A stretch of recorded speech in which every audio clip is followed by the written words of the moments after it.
So, welcome back. We are going to conclude the show with environmental aspects of the native yard, the benefits to the actual environment itself.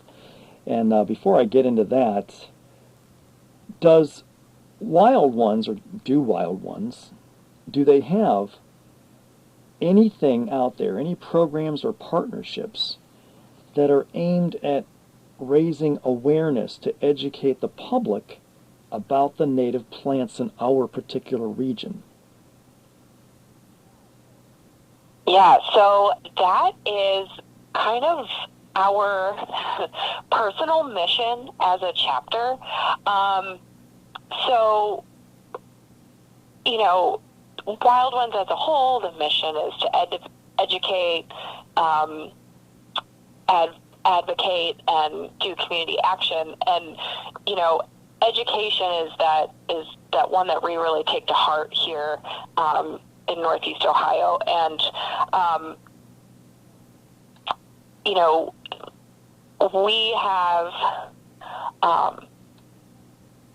we have relationships with a lot of the park systems locally here in Northeast Ohio, where we do workshops with them. We've done winter sowing, and then we've done spring ephemeral hikes with them, and it just helps people connect with the native plants and the natural cycles of the seasons. We also have partnered with several Friends of Parks groups, assisting with volunteer planting days or invasive species removal workshops, kind of these hands-on things that communities can actively, work with in their community.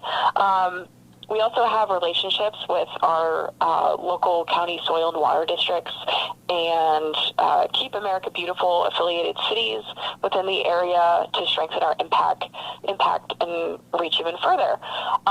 For us specifically, throughout the year, we participate in having information tables set up all over Northeast Ohio. So kind of our busiest time, we call it like our Black Friday, is around Earth Day. Everybody's kind of waking up from winter. It's kind of the first exciting spring thing that happens, that everybody's out. And it's great because the Earth Day festivals bring in a wide range of people. Like I mentioned earlier, we love talking to that person who is brand new to gardening and to native plants, but we also love talking to the person who has a full yard and, has been doing this for 10 years. In the Earth Day festivals, usually we get those new people, which is great. And then right after all the Earth Day festivities, typically a lot of the local native plant sales will start. And the people who come to the native plant sales are those people who they know what native plants are. They might already have, a good garden going, and we have a different kind of communication with those people who are experienced with native plants. And it's great to talk to this wide array, this wide spectrum of people. But we have a lot of resources, even on our website. I mentioned winter sowing. We have a worksheet specific to winter sowing that kind of, you can print it off or look at it on your phone or device and do it at home. And we're working on getting a few more handouts like that up on our website. So fingers crossed through the summer we'll get a few more up there, just on other workshops and educational topics that we kind of talk through the year. So we have environmental connections too, and I don't even see lightning bugs like I used to. I don't know if that has anything to do with the lawn chemicals, the increased use of lawn chemicals, but when I was a kid, in the city, you could just collect a whole jar full of lightning bugs and make a lantern. We would let them go, but you could actually do that. And today, you just don't see it like you used to. And we've been hearing a lot more and more about the decline of insects, beneficial insects, the pollinators. We've heard the decline of the birds. You name it, it's in decline. Other wildlife. What's driving this biodiversity crisis? And how does the way we landscape our yards and the communities play a role in the decline of that or the increase and the preservation of that? So you're absolutely right, Robert. There are less fireflies or lightning bugs or whatever you call them. And it's kind of a combination of things. And actually, we have someone from the Xerces Society who's going to come talk to our chapter at our chapter meeting in July, specifically about how to better support fireflies. But it's a combination of the chemicals. It's a combination of people just pushing their leaf matter to the curb and having the city come suck it up. And just getting rid of all their yard waste and not letting it be. And it's not just the fireflies, like you said. It's this biodiversity crisis. It's all pollinators. You always hear save the bees. The monarch butterflies are declining. It's the birds too. And one of the biggest factors is habitat loss and fragmentation. So it kind of goes back to that corridor and looping back and, adding some of that habitat into your yard can help, lessen the fragmentation within our suburban and urban areas. The lawns, I think, as everyone has probably determined by now, it doesn't provide food or shelter or breeding grounds for any of those species to survive. So, and the non-native plants that we're planting, albeit some of them are quite beautiful. And like I mentioned earlier, I'm a sucker for a good, focal plant, but you can't cover your property in them. Our local pollinators have evolved with different species, these native species. So the ones that aren't native don't appeal to them. They don't offer the right food. They don't offer the right services to make them thrive.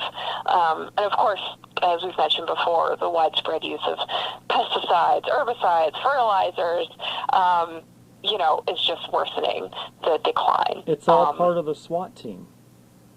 Yes. The assault on the lawn, the assault.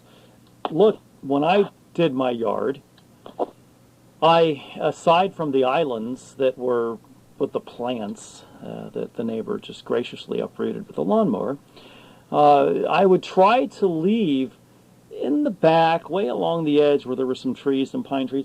I left some totally rough area, little rough areas, a couple areas with sticks and leaves, and just something, because those sticks, those leaves, those things that we see as messy, that could be a Home Depot for another animal or something they need for food. It's all in there, and they need that. And when you take it all away, well, you know what? Maybe that's why we have more animals that we are deeming as pests winding up in our attic gutters or up in the attic or somewhere in the house or on the house or near it we don't want. Would you think that if people left more areas in their yard like that, just a couple areas, that could maybe help reduce the so-called pest animals from taking refuge in places they have no choice but to take refuge? I would assume so. I know, specifically, since we were already talking about them, but the bats, some people get bats in their house, and it's because it's the only place to go, right? If you, and there's multiple ways of helping that. Plant a shagbark hickory. That's their native habitat here. If you don't want a tree or you don't have room for a tree, you can always put a bat box somewhere in your yard or on the side of your house. It's just helping. It's just one way to help that process. But yeah, like the leaves, the current trend is leave the leaves in the fall. And, it's because a lot of those leaves have the insect eggs on them and the butterfly eggs and everything, and we're just throwing them away. And, we have less fireflies, we have less of this, and I wonder why. It's like, well, we're just raking up the leaves and throwing them away, essentially. And they contain so much more than just leaf litter. It's, it's the next cycle that we're basically just throwing in the trash, unfortunately. Did you ever read the conversation between God and Saint Francis? Did you ever read that? I did not. I will send that to you, but to the audience, if you have not read the conversation between God and Saint Francis about lawns, you need to look that up. It's out there. Just do a search on it. You'll find it. And all I have to say is once you read that, it's really going to make what we do look pretty silly, because I'll just say we cut the grass so it won't grow. Well, when it does grow, but we water it and we fertilize it so it does grow. But then we cut it, but then all the natural fertilizer that the grass provided with the clippings, we throw that away. Then we go buy, and that was free. Then we go purchase somebody to spray poisonous fertilizers and pesticides on it. It talks about that, and it really, to your point, really showcases the ridiculous thing that it is when we have all of this yard waste that could be beneficial to actually use it in the yard in some areas, that we just keep throwing it away, and in plastic bags, no less, non-biodegradable material in plastic bags, which the city of Cleveland, I believe, is still doing, which I thought they should have stopped doing that like 30 years ago. Isn't that when most people learned that, or even more, maybe 50? But yeah, so it is just this obsession for sterility in the yard that is... It's almost like the definition of insanity, right? It's like doing the same thing over and over again and expecting a different result. Like you want the grass to grow, and then you cut the grass, and that. But what is the end game, right? Right. Isn't there a no-mow mix where it only gets like 6 inches or so? Why not plant something in there for your main turf, for your area like that, so you don't have to constantly mow it? I had one of those little push mowers. There was no motor on it, but there is a way. Again, we've highlighted it in the conversation today. There is a way to exist kindly with the manicured look and the native yard, and that's what we can infuse together. And I like the approaches that you were talking about with the neighbors, to make it friendly, to make it inviting, to invite them into the process, to get them excited about doing it. And that's the inspirational part. That's the Marlon Perkins effect, the John Denver effect, the conservation, where they got people inspired to want to protect nature. And we weren't out there in your face, saying that you have to do this or that. Marketing's gotten in their face and shaped the way they have their lawn and profited from it. But if you do it and you try to get in there, then you're just being lecturous and preachy. But for the marketing, a lot of people are just willfully get seduced by that and voluntarily go into it. So I want to know what role. I have another question here. There's a few more questions that I have. I want to make sure. Climate issues. How can these plants, how can this yard help climate? That's a big question today. It is a big question today. So native plants, as one might assume, are incredible allies when it comes to building climate resilience in our yards and communities. They're from here. They know what it's like here. They've evolved over years and years and years in this local climate. They're naturally adapted to handle these changes: flooding, drought, anything that a non-native species might not be able to handle. So, for example, in Northeast Ohio, native plants like switchgrass and big bluestem have deep root systems that help absorb and slow down stormwater, that help reduce flooding and erosion. The roots improve soil structure and increase water infiltration, meaning that the rainwater can actually soak through the ground a little bit quicker instead of running off into the storm drains right away. During those droughts, last year we had a drought. We didn't feel it as bad as some areas of Ohio, but we did get some. Natives like purple coneflower and that black-eyed Susan again can thrive with less than ideal watering conditions than traditional lawns or the non-native ornamentals. I think specifically of everyone loves hydrangeas, I feel, and there's the endless summer ones. So they're like the short little balls, and they have like the pink and purple flower balls on them that can change with like the pH of the soil. And I just think as soon as there is a hot summer day, the leaves just look like it is so sad. It is wilting. It needs water. And it's a perfect example of like, this is pretty and it looks nice, but at the same time, it's not really sustainable because now you have to, A, waste your time to go out to water it, but then B, you're wasting your money by going out to water it. I think we're lucky here in Ohio that we have, I don't want to say a surplus of water, but we are not in a water crisis in our state. So yes, we can have an irrigation system or water, but do we have to? No. There are better ways. But even the native trees and shrubs preventing shade to combat the urban heat island effect, which is plaguing cities like Cleveland and even Akron and, these Northeast Ohio cities as our summers get warmer.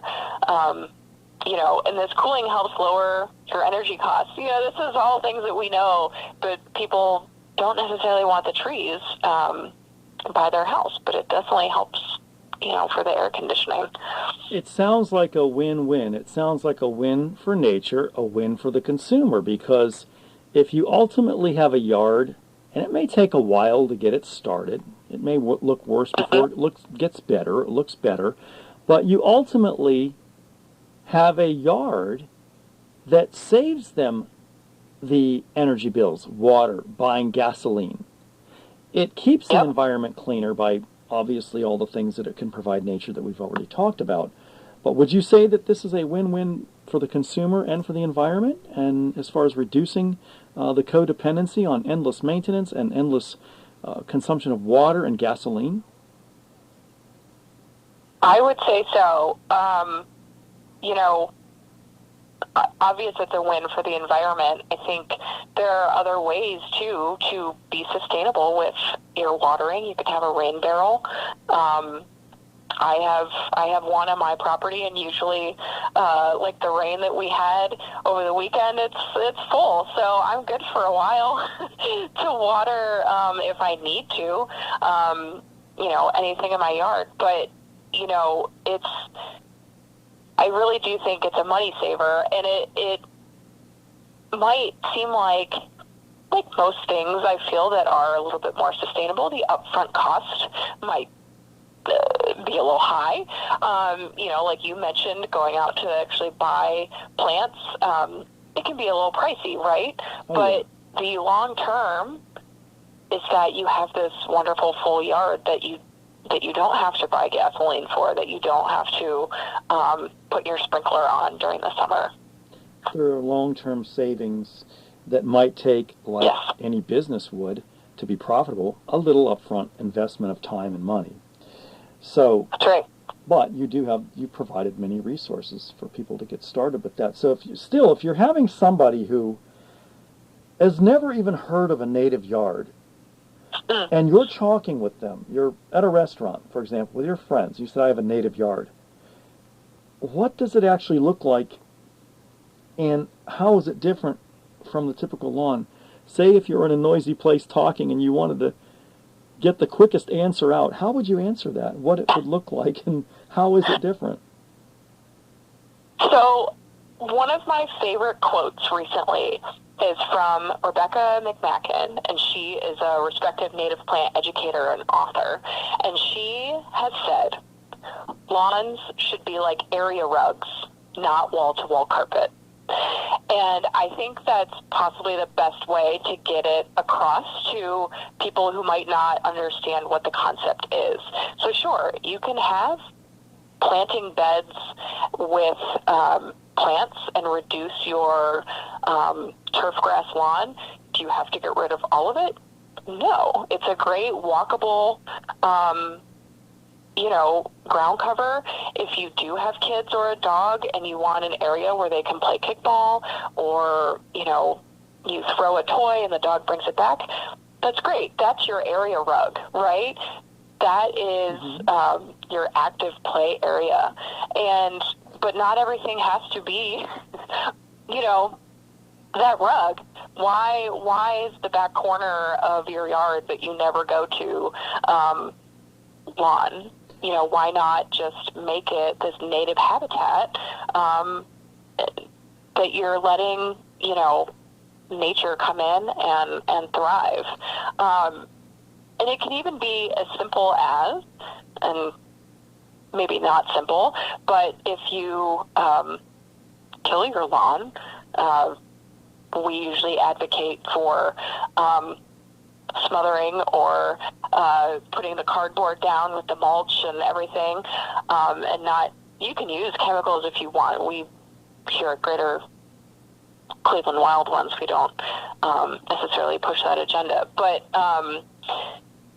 once you kill your traditional lawn, you can plant a native one, a native grass species. And in the wild, in these natural environments, typically in the past, the grasses would be grazed on by wildlife like deer or bison, or be periodically burned by wildfires. So you can still mow that lawn occasionally, not once a week like during the summer. But if you want to mow it, if you have, say you have a party coming up this weekend and, you have people coming over and they're going to be mingling in the grass, you can mow it. And that, go ahead.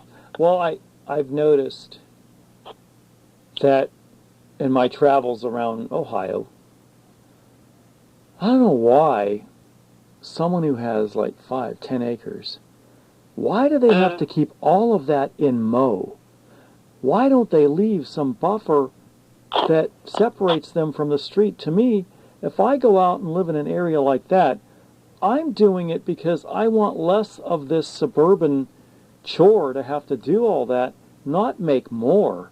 And I've noticed this sterile quest has even reached rural areas sometimes, where you just see someone with a huge tract of lawn or yard or property, and they keep it in mow. And then, they might think, I have a lot of yard to mow. Well, no, you've made yourself have a lot of yard to mow. Have you noticed those huge tracts of areas that are all kept in mow? Wouldn't it be beneficial to just let some of that grow up and let it be meadow?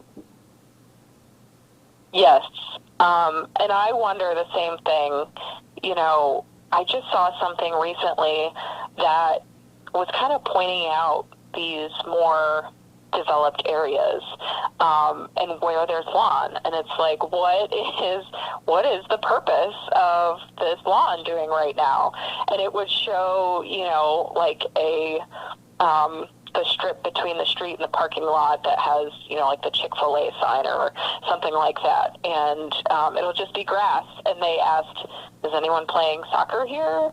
Is anyone, having a picnic here? Like, why is there grass or turf or whatever you want to call it? And it's so true that, I think as a society, we just got carried away with having that clean mowed look, and it's really unnecessary. And to your point, like even going out into rural areas, I think I was just in Kentucky last weekend and driving past houses exactly like that, where you're kind of out, not in a suburb or an urban area, and there's still acres that are just mowed turf. And I don't quite understand the point of that either, because you're right. If I want that many acres, I want it to be woods. I want it to be, this like flourishing wildlife. Like I mentioned earlier, you walk out your door and you are in nature. You don't have to go to a park. Right. Or there's even a garden, use that for some garden to grow some produce. And I just never knew why that is necessary, but I believe that we're making strides by, again, setting more and more examples of how this could look, because I have seen at the same time some people actually allowing that to revert back into meadow. Now, it may not be all native or anything, but at least they're not mowing all of it. At least it will attract some things, the butterflies and things, and it's not being all kept in mow. So I think the more examples we set, the more examples we see how nice this could look. It kind of challenges that manicured lawn mentality and that vision that is just ingrained into the mindset right now. It's a cultural thing, that sort of a psychological and a cultural barrier to overcome that we've been just used to for decades. But I do think today it is much, much more advanced and made much more progress than it has, I would say, 25 years ago. Much more. Yes. So I think we are coming around to getting back to the idea of, no, you don't have to keep it all in mow. No, you don't keep it in mow. Mm-hmm. But it comes to mind with the mall in downtown Cleveland. Now, I do know that part of that is actually the roof of the convention center. And as far as the putting plants or with deep root systems in there, I don't know if that would affect the structure or not, but some of it is not the roof. And what would you propose a space like that? And I know people like to let their dogs run around, which, by the way, folks, if you use that and you let your dog run around on that, they do spray it with chemicals. So you might want to look up the harms of chemicals to pets, to those lawn chemicals, chemical lawn, etc. But, Janice, what would you propose, if it's possible, to put some strips, without taking away the dog spaces, but some strips of native plants, native islands over there? What would you envision for that mall? That's a great question, and I think, I've had some experience with designing for green roofs, so there definitely is a threshold of what kind of plants you could put up there if it is above the parking deck. But even with native plants having a little bit more deeper root system, the perennial roots should not affect, the roofing material in any way. But when I think of the mall, it's just this linear piece, and kind of like you were saying, strips or like a pathway of maybe some flowers,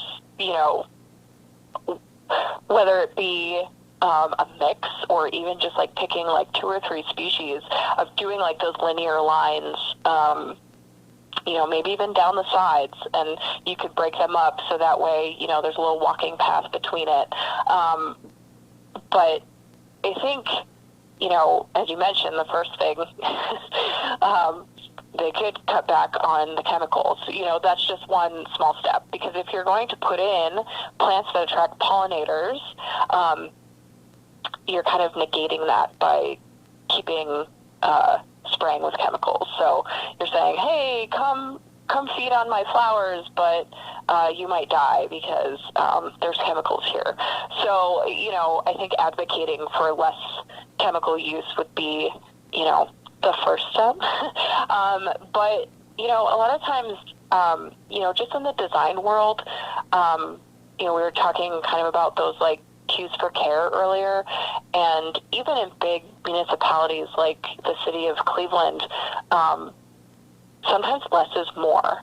So even just picking, I mentioned my love for prairie dropseed earlier, even just picking prairie dropseed and maybe one kind of flower to fill in like some linear beds would be better than nothing, right? Plus, it tells whoever's maintaining it that, hey, only these two plants are in this bed. So if there's something else there, that's not supposed to be there. It's a good way when the maintenance isn't ideal to cue those workers of how to weed properly when it's a native garden, because it can be tough, and that's kind of a complaint that some people give is, I don't know what's a weed or what's bad and what's good, and in a big public space like that, if you use only 3 species, then you're letting everybody know, hey, if there's something that's different outside of these 3 things, that's something you can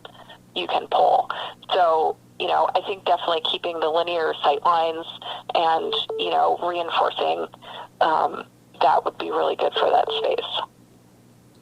So that leads me to a combination of questions here, and I want to combine it or add it to the topic of the mall downtown, because it is such just a grassy open area, and it's boring. And maybe there are structural limitations to that, but I imagine how nice that can look from high above. Say if you're in the Hilton and visitors are here and they look down on that beautiful, colorful array, it looked like an artist's palette that could be there.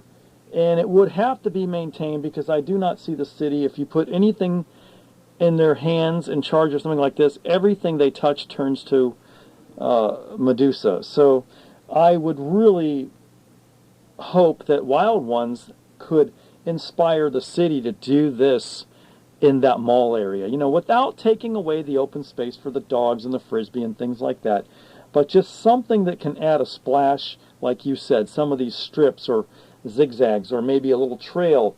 And so that could be a small step that we could take to start shifting the mindset. If the city had an example like that for other people, wow, they might want to try that at home. So do you think that could be a small step that we could take from a city level, no matter where you live, to start shifting mindsets of residents about doing this in their yard and moving toward a native landscape? For sure. I think that, a lot of these native spaces right now are in parks, right? And not everybody goes to parks, but the people who don't go to parks might be going to downtown, right? So it would provide another space for people to observe these native landscapes. And like I mentioned earlier, educational signage is the way to go. You want those signs out, so that way when people see it, they know this is purposeful, this is supposed to be here, this is what this is benefiting. Correct. Yes. Talking with municipalities, we've gotten a few inquiries for code ordinance changes, but really, since we're such actually a newer chapter, it's on our list to be more involved with some municipalities in kind of like our 5-year plan. And we would love to do essentially, like what you mentioned, is maybe we approach the city and say, hey, we would love to help you turn this into a functioning habitat and not just, a turf space. And the only thing I could think of is possibly if it's some sort of, I don't know, historic, has some kind of designation that they're not wanting to deviate from.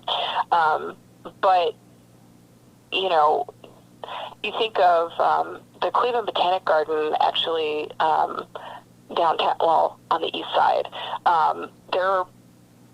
When you walk in the front doors, that's actually all green roof as well. Like the parking deck is underneath you, and they have large trees and shrubs and all sorts of stuff on top of there. Granted, these are two different buildings. They were probably built different, have different soil and media levels and all that. But, it just shows you what can be done in an instance like that in a, more urban environment on a grade roof also.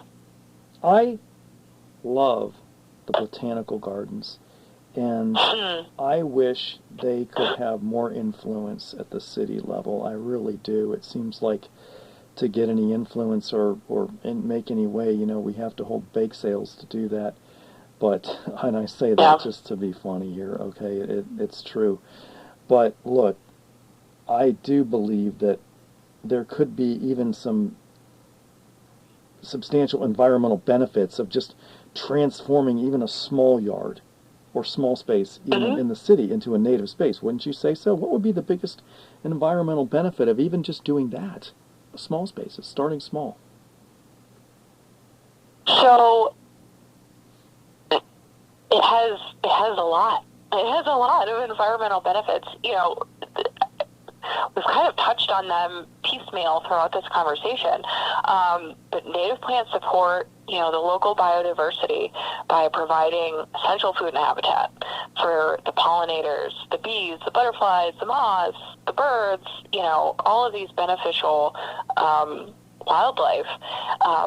And it helps strengthen the entire ecosystem right in your own neighborhood. Like we were mentioning, the bats and the mosquitoes. It's not just one piece. It's the whole cycle. It's the whole life cycle of everything native here. And they also improve soil health and water quality. With environmental factors, they could filter pollutants, protecting, our Cuyahoga River. There's all sorts of roles that these native plants can play. And even, a modest native planting can create like this mini wildlife corridor. And hopefully it will catch on and, connect these green spaces to help the insects and animals move safely through our urban and suburban environments. So small changes. Definitely natural highways. I would hope that the Irishtown Bend Park can implement natural riparian zone, stabilizing the bank through trees and plants. And I hope that they are implementing and planting natives, Ohio natives. These are our natural heritage plants. Some of the things that might have been here when Moses Cleveland was here. Okay, so this. I think. Have you seen? Sorry. Yeah, have you seen? Go ahead. I'm just really getting passionate about this because. No, I love it. The city needs to take charge for this. They really need to step up the game. The whole lakefront and the riverfront doesn't always have to be cement. It doesn't all have to be cement or concrete or restaurants and bars. We can leave some of these areas there. And you go to places like Sydney, Australia, they do that with their botanical gardens there, the royal gardens, and people celebrate it. They coexist with all their native wildlife there, including these bats that are as big as a small fox. They hang in the trees, and people love it. I'd like to see that here, where we celebrate our natural heritage and the biodiversity, not become afraid of it. Sorry, you can go ahead. I just had to say that because... No, I totally agree with you on that. I know, I forget when they implemented it, but down in Columbus along the Scioto River, they did their river walk recently in the past maybe 5 years. And it serves as a natural riparian zone. So that way when it floods, and it did, I think it was last year, I forget, where it was pretty bad. It went over the